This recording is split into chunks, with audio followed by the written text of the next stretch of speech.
තෙරුවන් සරණයි සෑම සියලුම දෙනාට.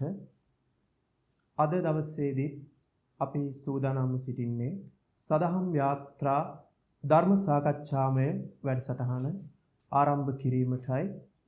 ඒ සඳහා අද දවසේදී අපත් සමග සම්බන්ධ වෙනවා අතිපූජනීය රතුපස්කැටියේ විමුක්ති රතන ස්වාමීන්ද්‍රයන්න් වහන්සේ. උන්වහන්සේව පාදාභිවන්දනයෙන් යුක්තව පිළිගන්නවා කියන කාරණාවත් සිහිපත් කරගෙන ඒ වගේම තමයි අද මේ සඳහා බැතිබර සඳහදි දායකත්වයේ දක්වන්නේ ඇමරිකාවේ පදිංචි රොඩ්නි මහතාත් ඒ වගේම ප්‍රියංකා මැතිණියත් ඒ වගේම තමයි ඒ පවුලේ සියලුම දූ දරුවන් සියලුම දෙනා එකතු පහදු වෙලා තමයි අද මෙව දහම් සාකච්ඡාව සඳහා දායකත්වය දක්වන්නට යෙදෙන්නේ. අද දවසේදීත් අපි සූදානම් වෙන්නේ නොයෙකුත් දේශනා අතරින් සංයුක්ත නිකායේ සලායතන සංයුක්තයට අදාළව බාහිරානත්ත සූත්‍ර දේශනාව පිළිබඳ පුළුල් විග්‍රහයක් අපත් සමග සම්බන්ධ වෙලා සිටින ගෞරවනීය රතුපස්කැටි විමුක්ති රතන ස්වාමින් වහන්සේගේ ඒ ගැඹුරු විග්‍රහයක් බලාපොරොත්තුෙන් තමයි අද දවසේ අපි මේ විග්‍රහය මේ විදිහට ඉස්මතු කරගන්නට යෙදෙන්නේ. අවසරයි අපේ හාමුදුරනේ. බුදුරජාණන් වහන්සේ දේශනා කරන්නට යෙදුන ආකාරයෙන් බාහිරානත්ත සූත්‍ර දේශනාව තුළ ආධ්‍යාත්මික බාහිර කියන ભેදය පිළිබඳව ලෝකේ සහ මම කියන ස්වභාවය පිළිබඳව ධර්මානුකූල පැහැදිලි කිරීමක් සිදු කරන්නට යෙදෙනවා. ඒ අතරින් බාහිරය පිළිබඳව බාහිර රූප පිළිබඳවත් ශබ්ද ගන්ධ රස ස්පර්ශ පිළිබඳවත් මේ සූත්‍ර දේශනාවේ අන්තර්ගත කරුණු විදිහට පෙන්වලා දෙනවා. ඒ වගේම මේ සූත්‍රයේ දේශනා වෙනවා රූපම් භික්ඛවේ අනත්තා යදනත්තා තං නේතං මම නේසෝ හමස්මි නමේසෝ අත්තාති ඒව මේතං යථා භූතං සම්මක්ඛඥාය දට්ඨබ්බං.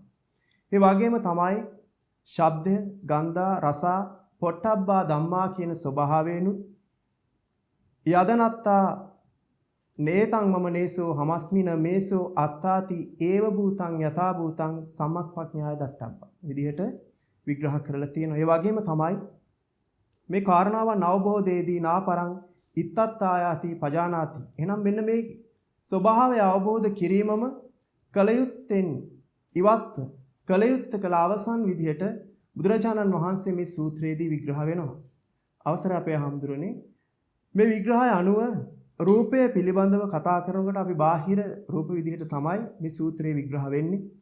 ඒ වගේම තමයි රූපය පිළිබඳව කතා කරනකොට බාහිරය අනාත්ම ස්වභාවයෙන් මේ සූත්‍රයේ විග්‍රහ වෙනවා. අපි කොහොමද ස්වාමීන් වහන්සේ මේ රූපය පිළිබඳව කතා කරනකොට ඒ රූපය ආත්මීය ස්වභාවයට පමණක් ගෝචර ස්වභාවයක්ද නැත්නම් ආත්මය තුල ඉඳගෙනද අපි අනාත්මය විග්‍රහ කරගන්නට අවශ්‍ය වෙන්නේ? අපි කොහොමද මේ අනාත්මය දකින්නේ කියන කාරණාව අප ගැන අනුකම්පාවෙන් යුක්තව විග්‍රහයක් ඔබ වහන්සේගෙන් බලාපොරොත්තු වෙන අවසරයි. හැමදිනාටම තෙරුවන් සරණ ප්‍රාර්ථනා කරනවා. අද සාකච්ඡාව සිදු කරන්නේ බාහිර අනත්ත් සූත්‍ර දේශනාව ඇසුරු කරගෙන අනත්ත් ස්වභාවය කියලා කිව්වම අපි බොහෝ දෙනෙකු අනාත්මය කියන වචනේ පාවිච්චි කරාම සිද්ධ කරනවා. බුදුරජාණන් වහන්සේ ආත්මයක් ඇත හෝ නැත කියලා දේශනා කළා නැහැ. ඒ නිසා මේ අනාත්මය කියන දේ වැරදි, මේකට අනාත්මය කියන දේ යොදන්න බෑ කියලා කදිකාවතක් අපිට සමාජය තුළ දකින්නට ලැබෙනවා. ඒකට ත්‍රිපිටකය ඇසුරු කරගෙන යම් යම් කොටස් අරගෙනත් ඒ කාරණාව පෙන්වා දෙන්නට උත්සාහවන්ත වෙනවා. එක කොටසක් ඒ විදිහට අරගෙන බැලුවොත් අනත්තා අසාරකට්ඨේන. එතකොට අනත්තා අසාරකට්ඨේන කියන පදේ අරගෙන පෙන්වන්නට උත්සාහවන්ත වෙනවා අසාර බැවින් අනත්ත වේ කියලා.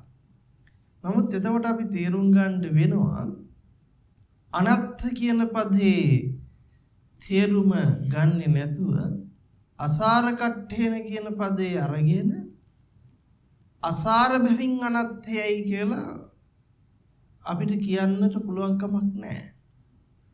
මොකද අනත්ත කියන එකත් අසාර නම් අසාර කියන පදෙත් මෙතන අසාර විදියට යෙදිලා තියෙනවා. අසාර බැවින් අසාර වේ කියලා තමයි කියන්න වෙන්නේ.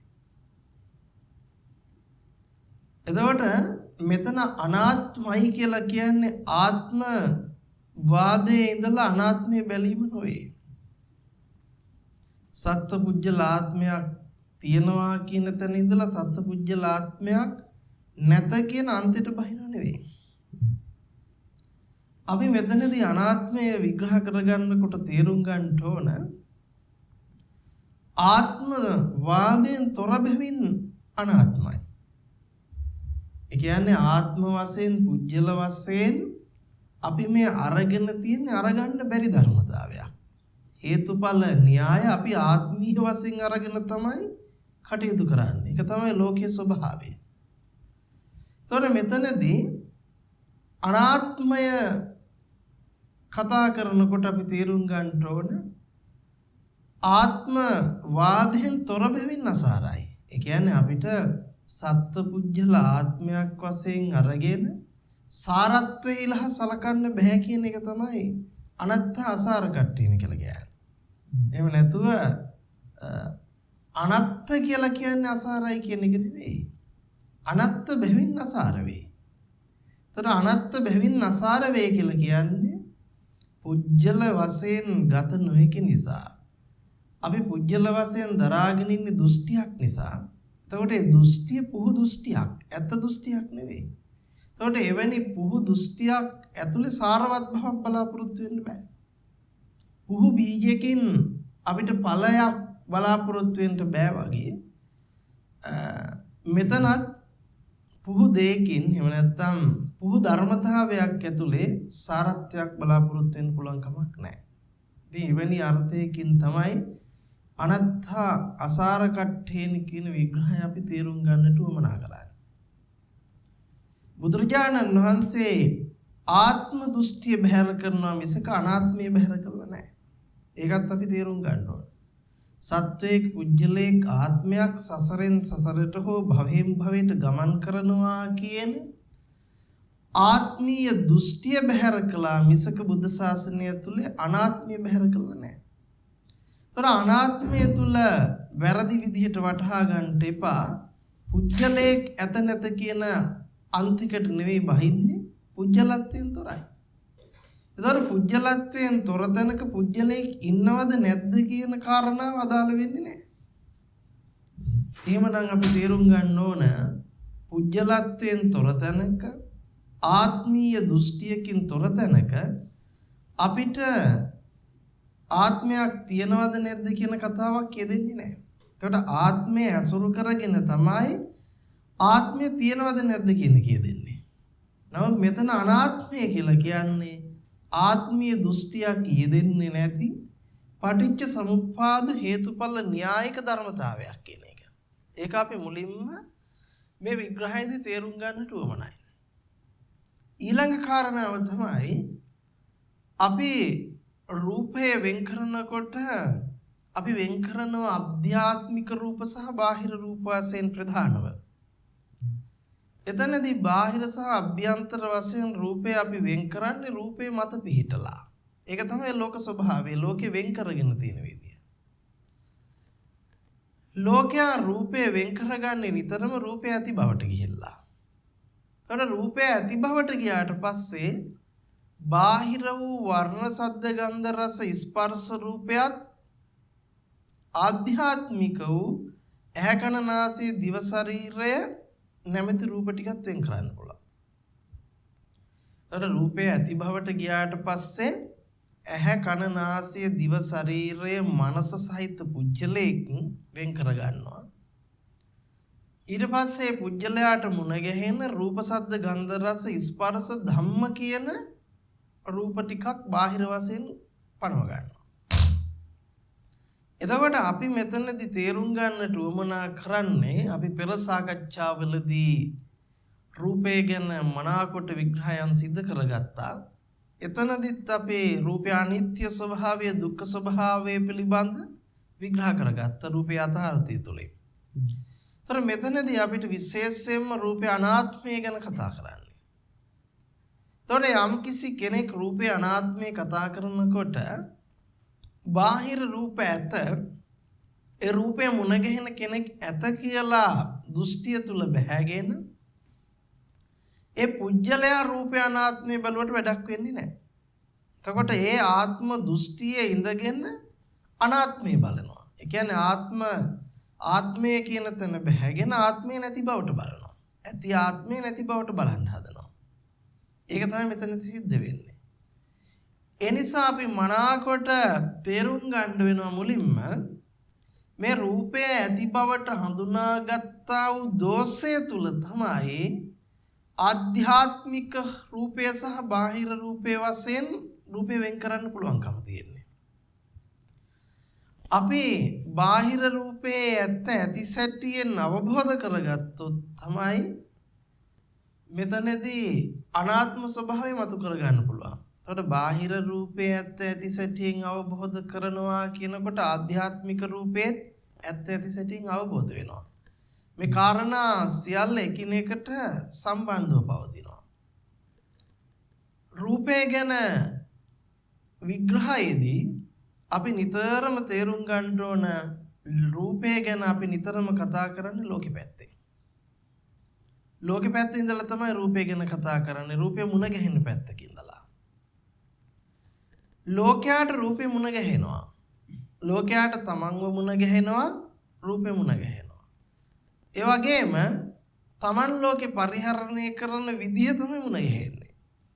නමුත් අපි මෙතනදී ප්‍රඥාවෙන් යුක්තව මේක දැකලා කලයුත්ත කරලා අවසන් වෙන්න නම් නාපරං ඉත්තත්තාය කතං කරණීයන් නාපරං ඉත්තත්තාය කලයුත්ත කරලා අවසන් වෙන්න නම් තවත් කලයුතු කිසිවක් නැති කියන භවට පත් වෙන්න නම් අපි ඇහැ කන නාසය දිව ශරීරය මනස දරාගත්තා වූ ආත්මගත සත්වේ රූප සද්ද ගන්ධ රස ස්පර්ශේ අනාත්ම බව බලලා වැඩක් වෙන්නේ නැහැ. එතනදී කවදාකවත් පුජ්‍යලේකු දකින අනාත්මයක් මිසක ආත්මයේ සිට අනාත්මය දකිනවා මිසක අනාත්ම ධර්මතාවය මනාකොට නුවණින් අවබෝධ කළා වෙන්නේ නැහැ. ඉතින් මෙතනදී අපි එහෙමනම් තේරුම් ගන්නට වෙනවා මේ ආධ්‍යාත්මික බාහිර ભેදය කොහොමද සකස් වෙන්නේ කියලා. ආධ්‍යාත්මික බාහිර ස්වභාවය කොහොමද සකස් වෙන්නේ? මේ අන්ත දෙක කොහොමද පැනවෙන්නේ කියන එක තේරුම් ගන්න වෙනවා.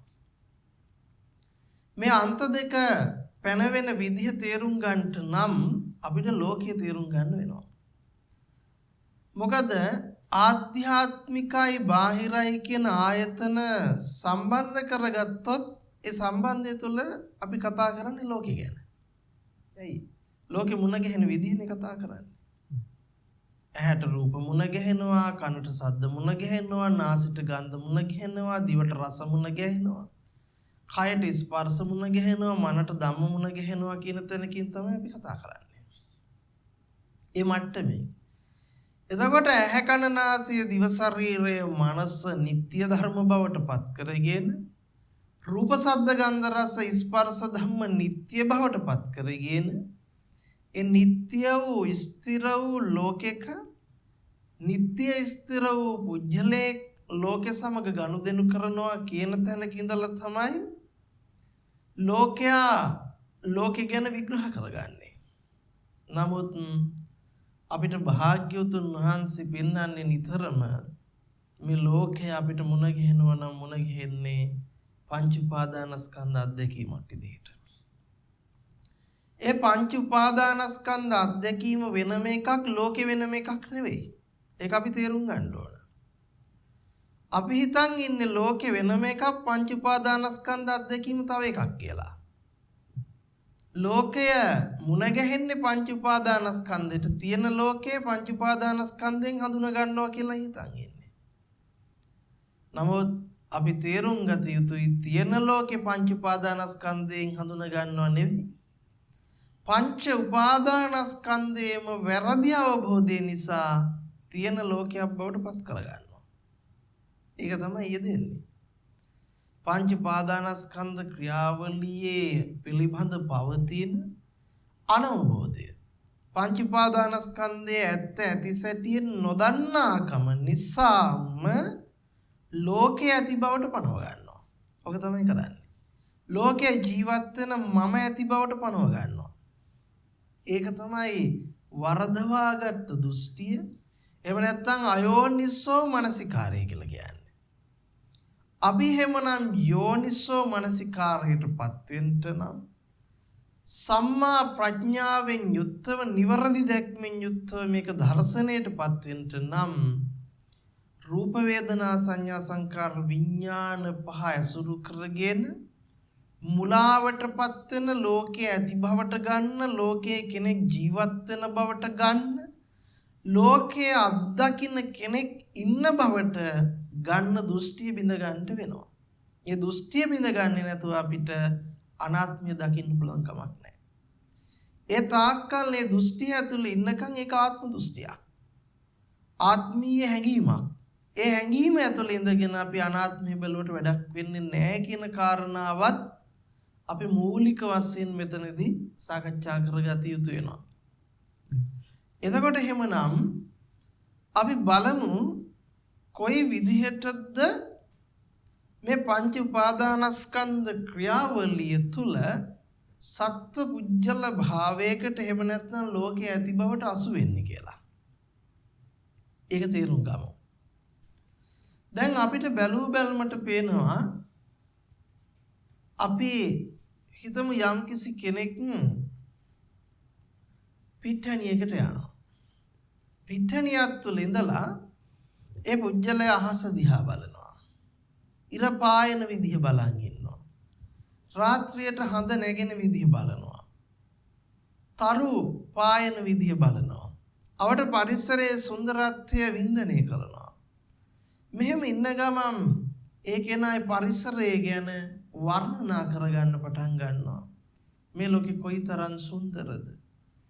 මේ ලෝකයේ ඉරහඳ තාරකා ගස් ගල් ඇලදොල ගංගා මහා සමුද්‍ර වලින් සකස් වෙච්ච ප්‍රියමනාප ලෝකයක්.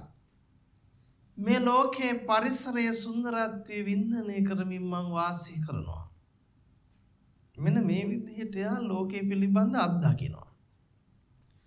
දැන් කාටවත් ඒ ලෝකයේ පිළිබඳ එහෙම අත්දකින්නකොට කියන්න පුළුවන් කමක් නැහැ. මොකද්ද?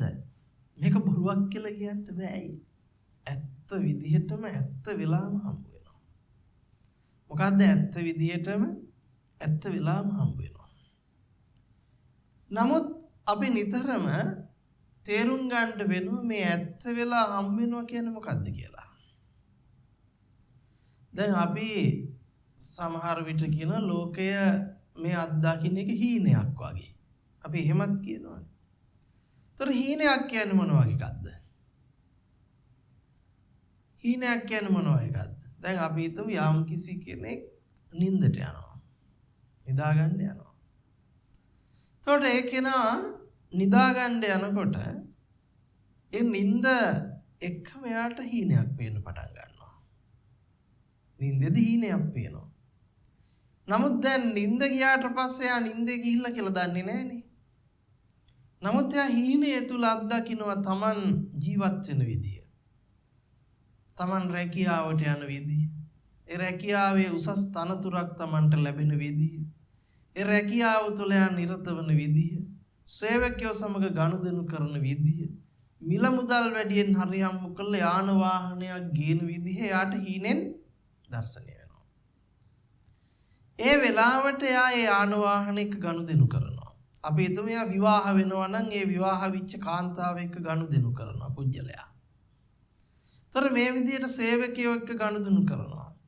යා යාන වාහන පරිහරණය කරනවා, කෑම බීම පරිහරණය කරනවා. ඒවත් එක්ක වින්දන ජනක ආස්වාදය ලබනවා. එතකොට එතනදී හීනය තුලත් එයාට ආවත් හම්බ වෙනවා ලෝකයක් හම්බ වෙනවා. එහෙනම් ඇහැ රූපත් එක්ක ගනුදෙනුව සිද්ධ වෙලා.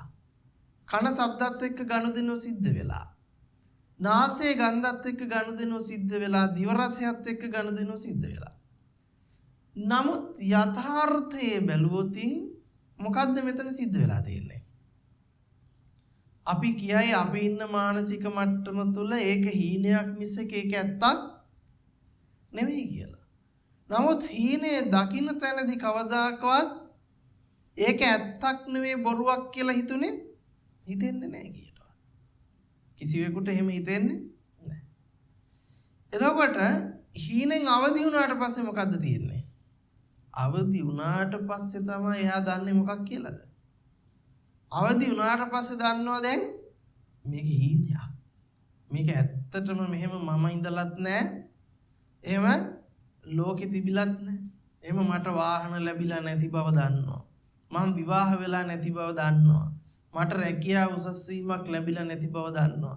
එහෙම කෑම බීමක් මං කාලම නැති බව දන්නවනේ. එහෙනම් කොටින්ම කිව්වොත් එහෙම සිද්ධියක් වුණා වගේ එතන පෙන්වුවට එහෙම සිද්ධියක් වෙලාම නෑ නේද? එහෙම සිද්ධියක් වෙලාම නෑ. අන්න ඒ වගේ තමයි ධර්ම අභිසමයට යම් කෙනෙක්පත් වුණොත් එයාට තේරෙනවා මේ ජීවිතය තුළ අපි මේ කන බොන අඳින පළඳින ලෙඩ වෙන වයසට යන නාකි වෙන යාන වාහන පරිහරණය කරන කාමභෝගී සැප සම්පත් එක්ක ගත කරන ජීවිතෙත් හරියට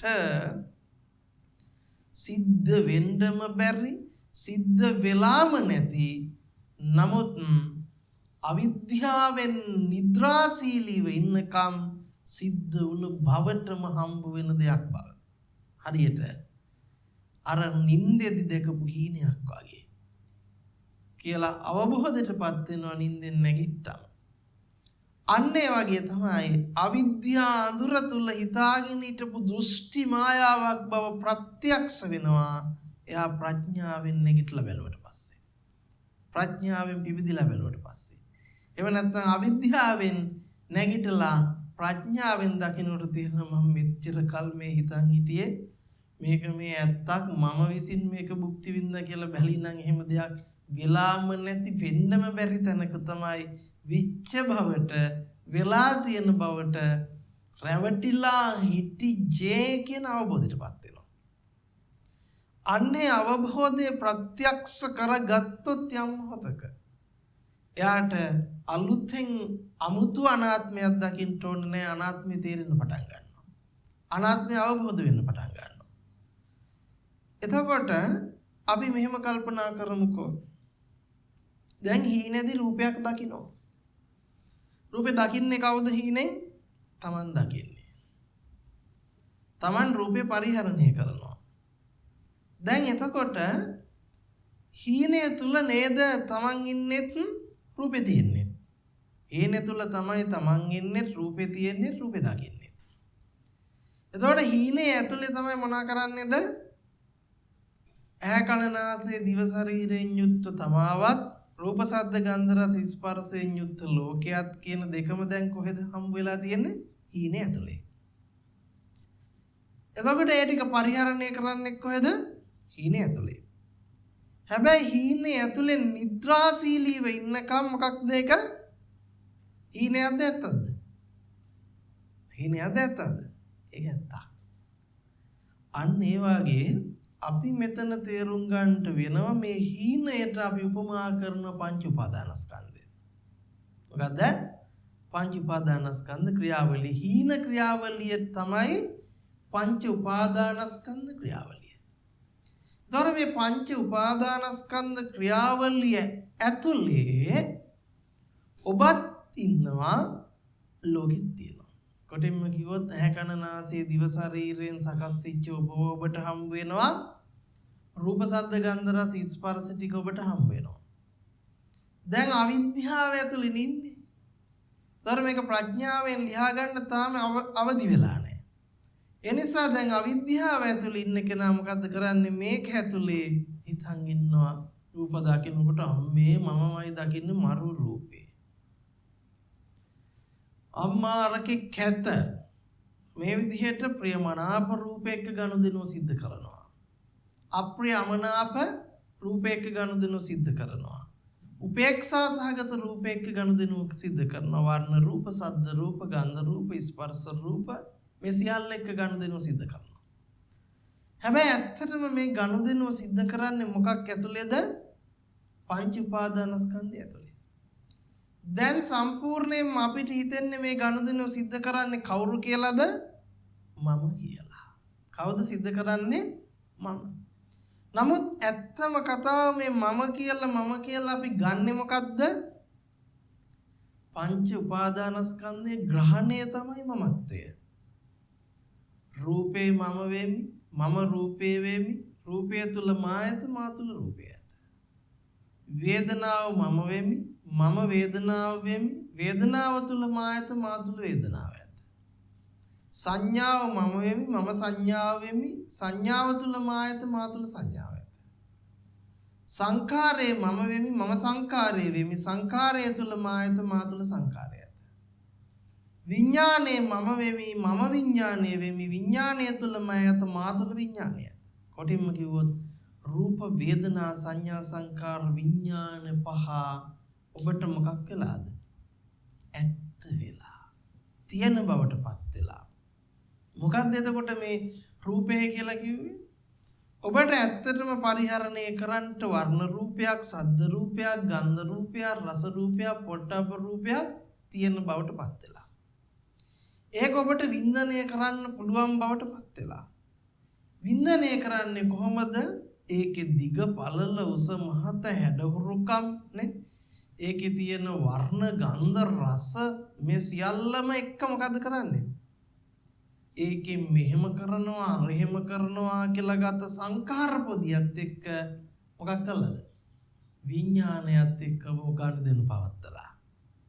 එහෙනම් ඇත්තටම මොකද්ද මේ වෙලා තියෙන්නේ? රූප වේදනා සංඥා සංකාර විඥාන පහේ ගනුදෙනුව කෙනෙක් විසින් සිද්ධ කරන ගනුදෙනුවක් බවට පත් කරගෙනනේ.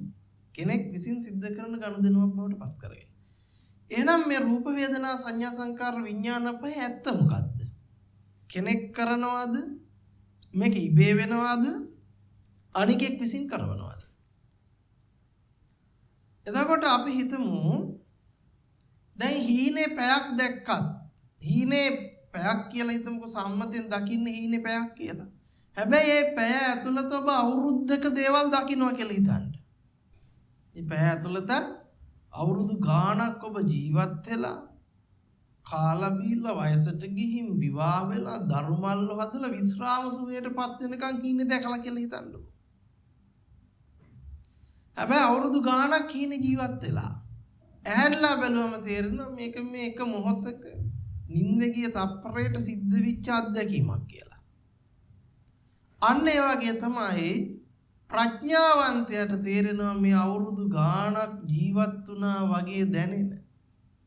මං පුංචි කාලේ ඉපදිලා ජීවත් වෙලා රැකියාවන් කරලා අධ්‍යාපනය ලැබලා විවාහ වෙලා අද මේ තත්ත්වයටපත් වුණා කියලා පෙන්වන එක මේක මේ වෙලාවේ සිද්ධ වෙන රූප වේදනා සංඥා සංකාර විඥාන පහේ අත්දැකීම නේද කියන අවබෝධයටපත් වෙනවා. අන්න අපි තේරුම් ගත යුතුයි අතීතයේ මේ විදිහට ජීවත් වුණා අරහෙම ජීවත් වුණා කියන සියල්ලම මේ දැන් ලබන අත්දැකීම විදිහට මේ ලැබපු වර්තමාන මොහොතේ අත්දැකීම විතරයි. ඔබට කවදාකවත් අත්දැකීම ලබන්න බෑ වර්තමානයෙන් තොරව. වර්තමානයේ තුල තමයි අත්දැකීම ලබන්නේ. ඔන්න අපිට දැන් ප්‍රඥාවට ගෝචර වෙනවා එහෙමනම් අපි යම් අත්දැකීමක් ලබනවාද ඒ අත්දැකීම පංච උපාදානස්කන්ධ අත්දැකීමක්. ඒ පංච උපාදානස්කන්ධයේ අත්දැකීම මොන වගේද කියලා බැලුවොත් ඒ පංච උපාදානස්කන්ධයේ අත්දැකීම හරියට අතීතයෙන් එන අත්දැකීමක් නෙවෙයි. අනාගතයට යන අත්දැකීමකුත් නෙවෙයි. වර්තමානයෙන් අතීතයට යන අත්දැකීමකුත් නෙවෙයි. අපි දැන් කිව්වට අතීතේ මං අර විදියට හිටියා මේ විදියට හිටියා කියලා දැන් බලනකොට අර හීනේ වගේ තමයි.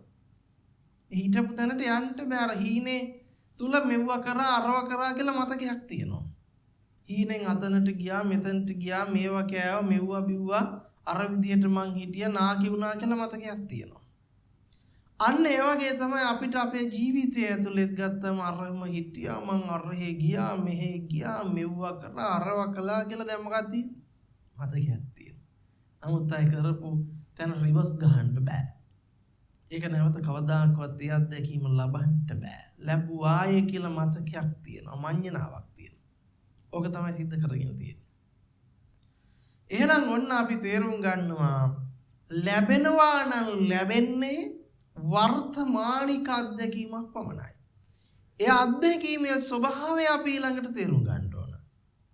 අතීතෙන් ආපු නැති එකක් නම් අනාගතයට යන්නේ නැති එකක් නම් ආපස්සට ගෙවිලා ගියා කියන වචනේ පාවිච්චි කරාට ආපස්සට ගිහින් බලන්න බැරි එකක් නම් තිබ්බ එකක් නම් ගෙවිලා ගිය තැන තියෙන්න එපයි ආපස්සට ගිහින් බලනකොටනේ බලන්න එහෙම එකකුත් නැහැ.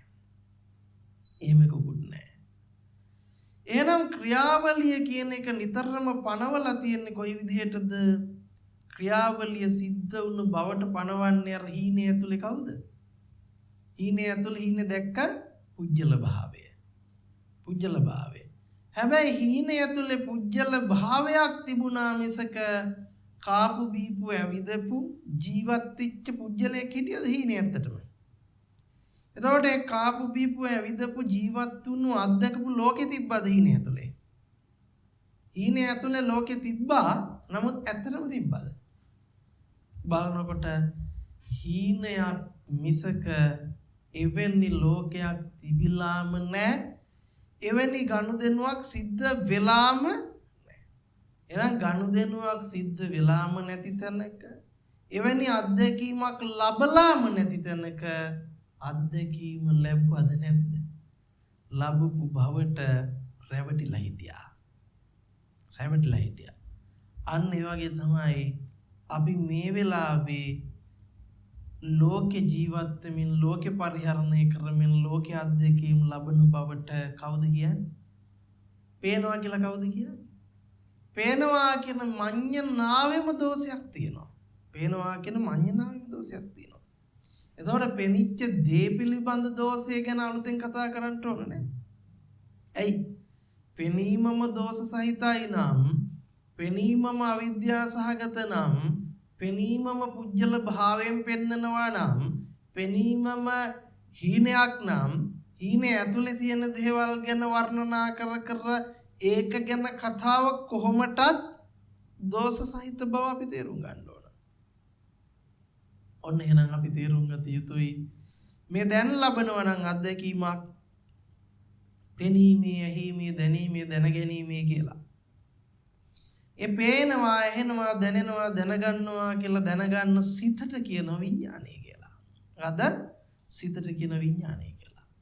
ඒ සිත අපිට තනියෙන් යෙදෙන්නේ නැහැ. ඒ සිත යෙදෙන තැන ඒ සිතේ මඤ්ඤණාව තියෙන මොකක් ගැනද? රූපේ ගැන, වේදනාව ගැන, සංඥාව ගැන, සංකාරය ගැන මඤ්ඤණාවට තමයි සිත කියලා කියන්නේ. අසවල් ආකාරයේ රූපයක් කියලා දැනගන්න හිතට කියනවා මොකද්ද? විඥානය. ඒතර විඥාණයෙන් දැනගෙන තියෙන රූපේ, වේදනාව, සංඥාව, සංකාරය පිළිබඳ මඤ්ඤණාවක්. සිතා ගැනීම. එතකොට මේ සිතාගත් අත්දැකීම මොකක් වෙලාද? ඇත්ත වෙලා. සිතාගත් අත්දැකීම ඇත්ත වෙලා. එහෙනම් ඔන්න අපි තේරුම් ගත යුතුයි ඒ සිතාගත් අත්දැකීම තමයි පුජ්‍යලයා වෙලා තියෙන්නේ. සිතාගත් දේ තමයි ලෝකෙ වෙලා තියෙන්නේ. මොකද පේනවා කියලා ගත්ත දේ මම වෙලා පෙනිච්ච දේ ලෝකෙ වෙලා. පේනවා කියලා ගැනීම මම වෙලා පෙනිච්ච දේ ලෝකෙ වෙලා. එතකොට පෙනෙනවා කියලා ගත්ත දේ හරියට හීනේ දකින්නවා වාගේ. හීනේ පුජ්‍යලයක් හිටියද ඇත්තටම? හිටපු බවට හම්බුණා මිසක හිටියේ නෑ. දැමුත් එහෙමම තමයි. මේ වෙලාවේ වර්තමානයේ අත්දැකීම ලැබනකොට වර්තමානයක් තියෙන බව, වර්තමානයේ පේන බව, වර්තමානයේ කෙනෙක් ඉන්න බව උණ ගහනවා. දැන් අන්නේ කෙනත් එක්ක මොකක් කරනවද? කෙනත් එක්ක සම්බන්ධ වෙලා ගනුදෙනුව පවත්වනවා. ඕක තමයි තියෙන්නේ. එහෙනම් ඔන්න අපිට පැහැදිලි වෙන්න ඕන මෙතන අනාත්මය කියලා කියන්නේ මොකද්ද? රූපේ රූපයක් බව දන්නේ නැහැ. ඇත්තටම රූපේ රූපයෙන් ශුන්‍යතයි. රූපය ගැන කවුද මඤ්ඤණා කරන්නේ? විඥානේ. සිතින් ගොඩනගන්නේ නේ. දැන් පඨවි, ආපෝ, තේජෝ, වායෝ කියලා දෙයක් හම්බ වෙන්නේ කොහෙටද? දැන් පඨවි ඇහැට හම්බෙන්නේ නැහැ. ආපෝ, තේජෝ, වායෝ කවදාකවත් පේන්නේ නැහැ. නමුත් අපි මොකද්ද කරලා තියෙන්නේ? පේන දේ අල්ලන්න පුළුවන්, ඉඹින්න පුළුවන්, ලෙව කන්න පුළුවන් කියන මානසික මට්ටම තුල ඉන්නේ නේ. පෙනිච්ච දෙයක් තියෙනවා, ඒ දේ අල්ලලා බලන්න පුළුවන්, ඉඹලා බලන්න පුළුවන්, ලෙව කාලා බලන්න පුළුවන් කියන මානසික මට්ටමක ඉන්නේ. එහෙම නැතුව කවදාකවත් ඒ මානසික මට්ටමින් තොරව අපිට යමක් දෙයක් හම් වෙන්නේ නැහැ. මේ ඔක්කොම එකට කවලම් කරගෙන ඉන්නේ මඤ්ඤම් කරගෙන. කොටින්ම කිව්වා. පෙනීම තුල කවදාකවත් පඨවිය හෝ ආපෝ හෝ තේජෝ හෝ වායෝ කියන එක ගන්න බෑ. නමුත් අපිට දෘෂ්ටියක් තියෙනවා මේ පේන්නේ තදට අල්ලන්න පුළුවන් එකක්, බුරුලට අහු වෙන එකක්, කපන කොටන එකක් කියන අනිත් ආයතනික සම්බන්ධතාවයත් එක්ක එකට ගැට ගහගත්තු මුලාවක් තියෙනවා. නේද? එහෙනම් ඔන්න අපි කොටින්ම බැලුවොත් කවදාහකවත් එකවර පහළ වෙන්නේ එක හිතයිනේ. එකවර එක හිතක් පහළ වෙන තැන නමුත් අපිට දොඩම් දකින්නට මොකද්ද වෙන්නේ? දොඩම් කියන හඬත් එක්කම, දොඩම් වල පෙනීමත් එක්ක, දොඩම් වල ඇඹුලත් එක්ක, දොඩම් වල සුවඳත් එක්ක, දොඩම් මිරිකන්න පුළුවන් එබෙනවා කියන සංඥාවත් එක්කම දැන් මොකක් කළා? දොඩම් ගෙඩිය නිර්මාණය වෙලා, පුජ්‍යල නිර්මාණය වෙලා. නමුත් අපිට එතකොට පැහැදිලි වෙනවා දොඩම් වල වර්ණය පිළිබඳ හිත එකක්, දොඩම් කියලා ඇහිච්ච හිත තව එකක්, දොඩම් වල ගන්ධය පිළිබඳ හිත තවත් එකක්, දොඩම් වල ස්පර්ශය පිළිබඳ හිත තවත් එකක්, රසය පිළිබඳ හිත තවත් එකක්. නමුත් මේ ටික ඔක්කොම එක්කව කරලා මඤ්ඤණා කරන්නේ කවුද? විඥානේ. මනෝ විඥාණයෙන් විඤ්ඤාණය කරනවා. මනෝ විඥාණයෙන් එකතු කරලා මතක් කරනවා. ඒතර අපි තේරුම් ගන්න ඕනේ එහෙමනම් සම්පූර්ණයෙන්ම මඤ්ඤණාවක් තමයි දොඩම් ගෙඩියක් ඝන සංඥාවෙන් ගන්නවා කියලා දැන්. ඔන විදර්ශනා නුවණින් දකින්නකොට දකින්නවා පෙනීමක් මිසක දොඩම් ගෙඩියක් නෙවෙයි. ඇහිමක් මිසක දොඩම් ගෙඩියක් නෙවෙයි. දැනීමක් මිසක දොඩම් ගෙඩියක් නෙවෙයි. දැනගැනීමක් මිසක දොඩම් ගෙඩියක් නෙවෙයි. එහෙනම් දොඩම් ගෙඩිය හදන්නේ සම්පූර්ණයෙන්ම අවිද්‍යාව සහගත විඥානය. ඔන්න ඒ විදිහට අපි තේරුම් ගත්තට පස්සේ අපිට නුවණක් කියදෙනවා සම්පූර්ණයෙන්ම මෙතන අනාත්ම වූ ධර්මතාවයක් ක්‍රියාත්මකයි.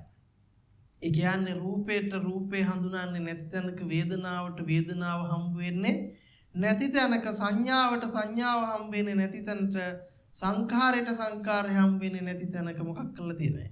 විඥාණය මොකක් කළායි? විඥාණයෙන් රූපේ, වේදනාව, සංඥාව, සංඛාරය පිළිබඳව මඤ්ඤණා කරගෙන ඒක ඇත්තක් කරගෙන. එහෙනම් අපි තේරුම් ගත යුතුයි මේක විඥානවාදීව විඥාණයෙන් කරගත්තා කියලා ගන්නට බෑයි. විඥාණයෙන් කරගත්ත බවට අපිට හීනයක් තියෙනවා. අර හීනෙන් නින්දෙදි කෙනෙක් ජීවත් වුණා වගේ එකක්. හීනය ඇතුලේ කෙනෙක් ජීවත් වුණ බවට දෘෂ්ටියක් තිබ්බා මිසක කෙනෙක් ජීවත් වෙලාම නැහැ. අන්න ඒ වගේ තමයි මෙතන විඥාණය දරාගත් කෙනෙක් ඉන්න බවට පෙන්වුවට එහෙම දෙයක් සිද්ධ වෙලාම නැහැ. එහෙනම් ඔන්න අපි ගන්නවා මේ ක්‍රියාවලිය අතීතෙන් ආපු නැති, අනාගතයට යන්නේ නැති, වර්තමානයේ නිට්ටියව ස්ථිරව සිද්ධ නොවුණු, සිද්ධ වුණු බවට පෙන්වන මුලාසහගත ක්‍රියාවලිය. එහෙනම් ක්‍රියාවලියෙන් ශුන්‍යතයි කියලා කියන්නේ ක්‍රියාවලිය තුල සත්ත්ව හෝ පුජ්‍යල හෝ ආත්ම වශයෙන් දෙයක් පනවන්න බැරි නම් අපිට රූපය ඇති බවට අරගෙන රූපය අනාත්මය බලනවට වඩා දැන් අපිට පැහැදිලි මොකද්ද?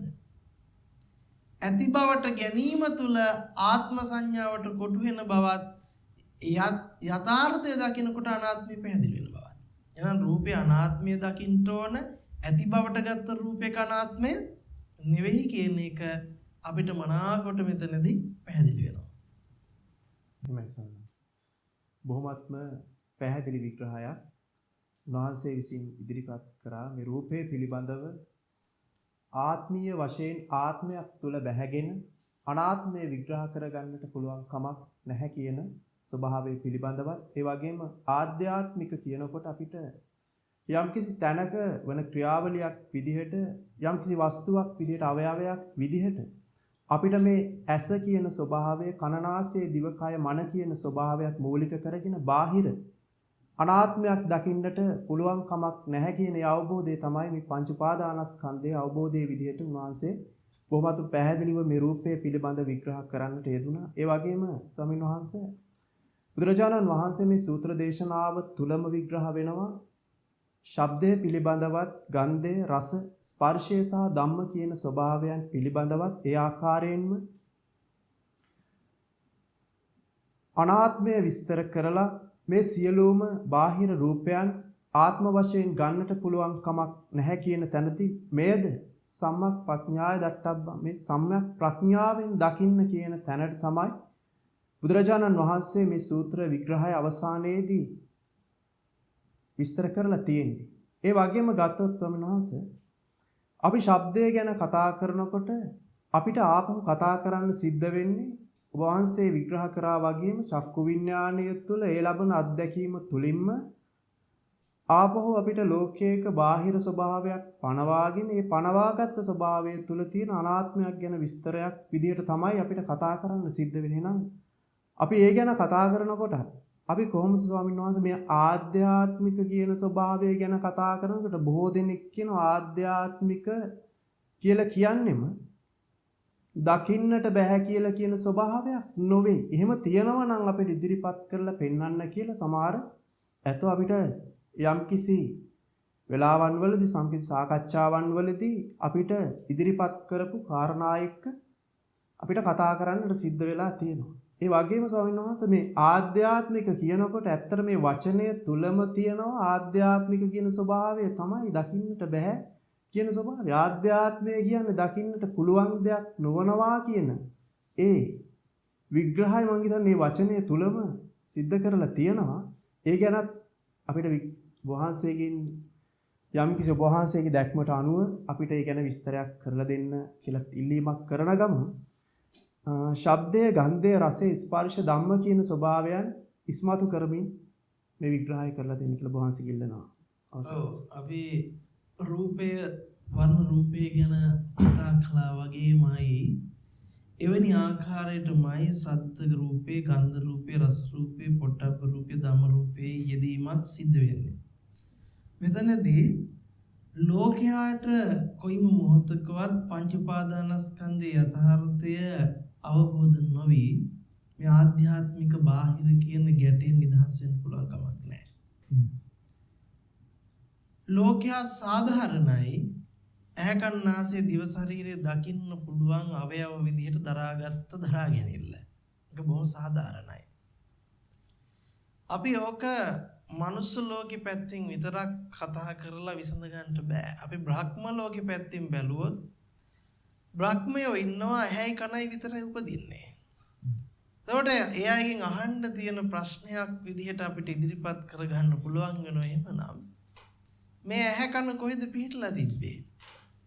එහෙනම් බ්‍රහ්ම ලෝකේ බ්‍රහ්මයෙකුට පහළ වෙන ඇහැයි කනයි දෙක වෙනම පාවෙන ඇස් දෙකයි කන් දෙකයි විදිහට අරගෙනද බ්‍රහ්මයාව හඳුන ගන්නට පුළුවන් වෙන්නේ කියන ප්‍රශ්නයත් එතනදී අහන්න වෙනවා. ඊළඟ කාරණාව තමයි බුද්ධ දේශනාවේ කිසිම තැනක ඇහැ තියෙන ධර්මයක් බවට පනවල නැහැ. ඇහැ තියෙන ධර්මයක් බවට පනවල නැහැ. කන නාසය දිව ශරීරයේ තියෙන ධර්මයක් අසවල් තැන තියෙන්නේ කියලා පණිවීමක් කිසිම තැනක සිද්ධ කළා නැහැ. අපිට කියන්නේ ලෝකයේ විදිහට පංච උපාදානස්කන්ධය. තර ලෝකයේ විදිහට ගත්තට පස්සේ මමත් මට හම්බෙන දේත් කියන දෙකම අදාළයි ලෝකෙට. මම ඇතුළු සමස්ත දේම ලෝකෙට අදාළයි. තර බුද්ධ දේශනාව ප්‍රකාරව මම මුණ ගැහෙන්නෙත් ලෝකෙ මුණ ගැහෙන්නෙත් මේ දෙකම පංච උපාදානස්කන්ධය ඇතුළේ. එහෙනම් අපිට කවදාකවත් මේ සම්පූර්ණ සිද්ධිය බාහිර රූපයේ විදියට පනවනවා මිසක මේක ඇතුළ මේක එළිය කියලා මේක ඇතුළ දෙපැත්තක් පනවන්න පුළුවන් කමක් නැහැ. ඒකට හේතුව ඔබ ඇහැ මුණ ගැහුණත් ඔබට අර හිතමුකෝ බාහිරේ තියෙනවම කියලා. ඇහැ කන නාසය දිව ශරීරේ බාහිරේ තියෙනවා කියලා හිතමුකෝ. ඒක බාහිරේ මිසක් අභ්‍යන්තරේ නෙවෙයි එතකොට. ඒක බාහිරේමයි. ඔබට පුළුවන් ද ඇහැ කන නාසය දිව ශරීරය ඇතුලෙන් පෙන්වන්න. මේක ඇතුල කියලා වෙනම ඇතුලක් පෙන්වන්න පුළුවන්ද? පෙන්වන හැම වෙලේම ඔබට පෙන්වන්න වෙන්නේ බාහිර. තර මේ ඇහැ කියලා පෙන්වන්නේ කොහෙන්ද මේ පෙන්වන්නේ? ඇතුලද පෙන්වන්නේ එළියද? එළිය පෙන්වන්නේ. මේ නාසය කියලා අල්ලලා පෙන්නයි මේ තියෙන්නේ යසට නාසය. මේ කන මේ දිව මේ කය කියලා පෙන්නයි. එතකොට මේ සම්පූර්ණයෙන්ම පෙන්වන්නේ ඔහු පෙනීම ඇසුරු කරගත්ත වර්ණ සටහන මිසක වෙන හැමක් පෙන්වන්න බෑ. එහෙනම් ඉතින් බුද්ධ දේශනාවේ කොහේ හරි තියෙන්න ඕන චක්කුංච පටිච්ච මොකද්ද? රූපේජ කියලාද තියෙන්න ඕන චක්කුංච පටිච්ච චක්කුංච. චක්කුංච පටිච්ච සෝතංච දිව්‍යංච ගහනංච කායංච මනංච. එහෙනම් ඇහැට කවදාකවත් ඇහැ මුණ නොගැහෙන බව අපි තේරුම් ගන්න ඕන. ඇහැ මුණ ගැහිලා උපදින්නේ මොන විඥානේද?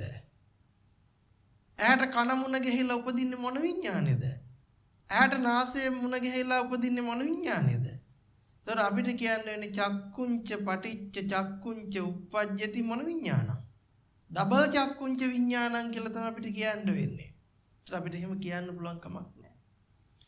එතකොට චක්කුංච පටිච්ච සෝතංච උප්පජ්ජති චක්කුංච සෝතංච විඥානං කියලා තමයි කියන්න වෙන්නේ. එතකොට ඒක අපබ්‍රංශයක් වෙනවා. එතකොට මෙන්න මේ ප්‍රශ්න සියල්ලම විවෘත මනසකින් බලනකොට අපිට තේරෙනවා බුද්ධ දේශනාවට වැරදිලා නැහැ.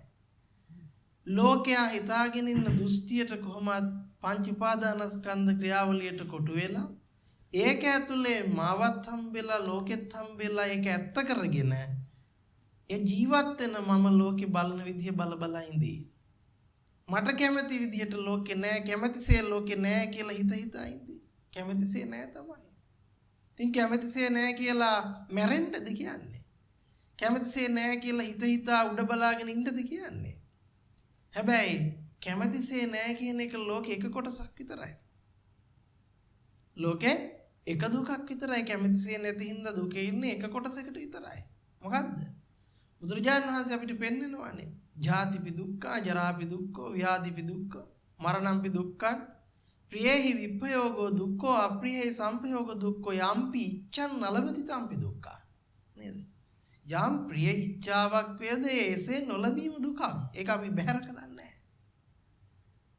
ඔතන තමයි ප්‍රධානතම ප්‍රශ්නේ උනේ මේ භාෂා ඥානයේ පිළිබඳව හෝ ධර්මයේ පිළිබඳව පවතින අනෝබෝධය නිසා ස්කන්ධ ධර්ම පිළිබඳව පවතින අනෝබෝධය නිසා ඒ ටික පුජ්‍යල වශයෙන් අරගෙන ස්කන්ධ ධර්මතා ටික ඇතුලේ කොටු වෙලා ඇහැක් පනවන්න පුළුවන් වෙයි. ඉතින් ඒ පනවගත්ත ඇහැ කන නාසය දිව ශරීරයත් එක්ක අර හීනෙන් සිද්ධ කරා වගේ ගනුදෙනුවක් ජීවිතේ සිද්ධ කළා ඒක ඇත්ත කියලා හිතාගෙන ඒක ඇතුලේ අනිත්‍ය දැකලා හීනෙන් නිවන් දකි. තොර හීනේ ඇතුලේ කෙනෙකුට පුළුවන් නිවන් දකින්නට මාර්ගඵල ලබන්නට. තොර හීනේ ඇතුලේ මාර්ගඵල ලැබලා නිවන් දැකලා පුජ්‍යලයා බොහොම ආඩම්බරෙන් ඉදී මම අනාගාමී. මම සකු르දාගාමී. මම සෝවාන් මගේ ළඟට එන්න බණහන්ට. එතකොට පුළුවන්කම තියෙනවා මාර්ගඵල ලබන්න. ඔන්න එවැනි කතාවක් තමයි අපිට අද බාහිර සමාජයේ දිහා බලනකොට දකින්නට අහන්න ලැබෙන්නේ. ඉතින් ඒ නිසා ඒ කතාව පැහැදිලි වෙන්න ඇති කියලා මම හිතනවා. මේ පුජ්‍යල භාවයේ පනවගෙන දකින්න පුළුවන් තැනකින් අරගෙන කටයුතු කරන එකේ ස්වභාවය කුමක්ද කියලා. ඉතින් එහෙමනම් අපි මෙතනදී තේරුම් ගත යුතුයි පෙනීම ඇසුරු කරගෙන යම් කෙනෙක් ඇහැ කන නාසය දිව ශරීරයෙන් යුක්ත පුජ්‍යලයා පනවනවා කියන්නේම එතනින් එහාට එයාගේ තර්ක පිළිබඳ කතා කරලා වැඩක් නැහැ. ඒක මිච්ඡා දිට්ඨික තර්කයක් බවට පත් වෙනවා. ඒක ඇසිය යුතු ගණන් ගත යුතු දෙයක් නොවේ කියලා අවබෝධ කරගෙන අපි රූපය පිළිබඳව දැකපු විදිහටම සද්දේ ගන්ධේ රසය ස්පර්ශය ධර්ම පිළිබඳව වටහාගෙන අනාත්මය අවබෝධ කරගත යුතුයි. එහෙම නැතුව පුජ්‍යලයා දකින ලෝකේ අනාත්මය අවබෝධ කරලා තීරුමක් නැහැ කියන කාරණාව නැවතත් අවසාන වශයෙන් මතක් කරනවා. එහෙමයි සම්මාස. වහන්සේට බොහොමත්ම පින් අපිට මේ පිළිබඳව විග්‍රහයක් ඉදිරිපත් කරන්නට යෙදුනාට එවනම් මේ ශ්‍රවණයෙන් යම්තාක් දුරට ධර්ම අභිසමය පිණිස අනාත්ම දර්ශනයේ අවබෝධය පිණිසම අද දවසේදී සිදු කරන්නට යෙදුනා වූ සලායතන සංයුත්තේට අදාළ බාහිරානත්ත සූත්‍ර විග්‍රහය බෙහෙවින්ම උපකාර වෙන්නට ඇති කියලා හිතනවා. ඒ වගේම තමයි අද දවසේදී මෙම සාකච්ඡාව සඳහා සම්බන්ධ වුණ පූජනීය රතුපස්කැටි මිත්‍රරතන ගෞරවනීය ස්වාමින් වහන්සේගේ පාදාභිවන්දනයෙන් යුක්තව වහන්සේට නමස්කාර කර සිටිනවා.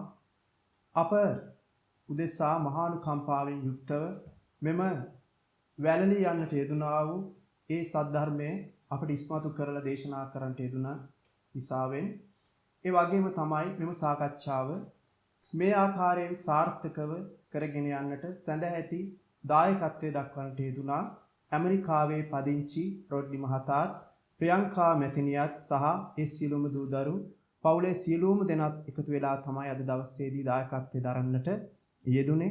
ඒ වගේම ප්‍රධාන ආරමුණ විදිහට අද දවසේදී මාර්තු මාස 18 වෙනි දිනට ජන්මදිනය සමරන්නට යෙදෙන අපේ කල්යාණ මිත්‍රයාණන් වහන්සේ වන රතුපස්කැටි මිත්‍රරතන ස්වාමින් වහන්සේ වෙනුවෙන් තමයි දායකත්වයේ පවා දරන්නට යෙදුනේ. උන්වහන්සේගේ යහපත් චිරජීවනයේ උදෙසාත් ඒ වගේම කායික මානසික නිදුක් නිරෝගී භාවයේ උදෙසාත් උතුම් චතුරාර්ය සත්‍ය අවබෝධින් නිවීම උදෙසාත් මේ පුණ්‍ය ශක්තිය උන්වහන්සේට හේතුපකාරයක් වෙන්න කියලා තමයි ඒ සියලුම දෙනා ප්‍රාර්ථනාවක් විදිහට අද දවසේ දායකත්වයේ දරන්නට යෙදিলা තියෙන්නේ. ඒ වගේම තමයි මහා සංඝරත්නයේ උදෙසාත් මහා සංඝරත්නයේ උදෙසා යම් කිසි ධර්මතාවයක් අවබෝධ කිරීමට තිබේ නම් ප්‍රාර්ථනීය බෝධියකින් චතුරාර්ය සත්‍ය අවබෝධයෙන් නිවී සැනසීම උදෙසා මේ පුණ්‍ය ශක්තිය හේතුවක් වෙන්නට කියලා ඒ සියලුම දෙනා ප්‍රාර්ථනා කරනවා. ඒ වගේම තමයි මේ වෙනකොට මේ ලෝකේ බොහෝ දෙනෙක් රෝගාතුරව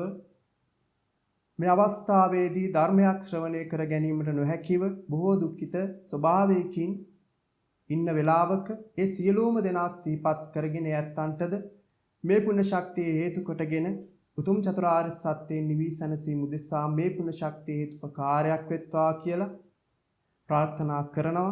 ඒ වගේම තමයි